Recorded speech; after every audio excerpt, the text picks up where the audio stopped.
دبربنډو فلمونو پخوانۍ لوبغاړې میا خیلفه وايي په ماضي باندې ویاړ نه کوي او اوس هم ځان ته په ګرانه قناعت ورکوي. په یوه تازه مرکه کې چې میا خیلفه په خپله ټویټر پاڼه خپره کړې، ویلي دي خلک به فکر کوي چې په بربنډو فلمونو کې ډېرې پیسې دي، اما هغې یواځې 12,000 ډالر وګټل او نور یې یوه پیسه هم په سترګو ونه لیده. میا خیلفه د 2014 کال په اخر کې د لوڅو فلمونو برخې ته راغله او 3 میاشتې وروسته یې بیرته پرېښوده، خو په دومره کمه موده کې هم د لوڅو فلمونو د لوبغاړو د نوملړ په سر کې ځای ونیوه. میا خیلفه چې تر دې وړاندې یې د خپلې ماضي په اړه هیڅ خبرې نه وې کړې، په تازه مرکه کې ویلي چې پرون سینما ته د نجونو ورتګ او هلته کار کول یو ډول قانوني داملومه ده چې بې څوکه میرمنې پکې نشلې.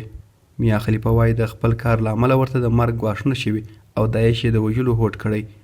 هغه وایي داعش د ګوګل نقشې په مخ زما د اپارتمان عکسونه راته ولېږل او راته یې وویل چې ځای دې رامعلوم دی. بیا زه 2 اونۍ په یوه هوټل کې اوسېدم. داعش زما عکسونه فوټوشاپ کړي ول او راته یې ولېږل چې پکې یې زما سر پرې کړی و. خیلفه وایي خلک ورپسې بد رد وایي او سپک پیغامونه ورته لیږي، خو په ټکو یې د بې اهمیته خبرو په کیسه کې نه ده.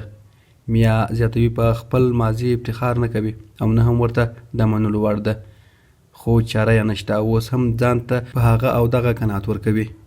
میا خیلفه وایي هیڅ یوه اداره ورته کار نه ورکوي او ټول خلک د هغې د ماضي له امله له هغې سره ښه چلند نه کوي. نوموړی زیاتوي یوازې نامزاد یې د هغې د هر کار ستاینه کوي. د یادونې ده چې میا خیلفه 2 میاشتې وړاندې د خپل پخواني ملګري سره کوژده وکړه. د میا خیلفه نامزاد د ډنمارک دی او یو مسلکي او مشهور اشپز دی.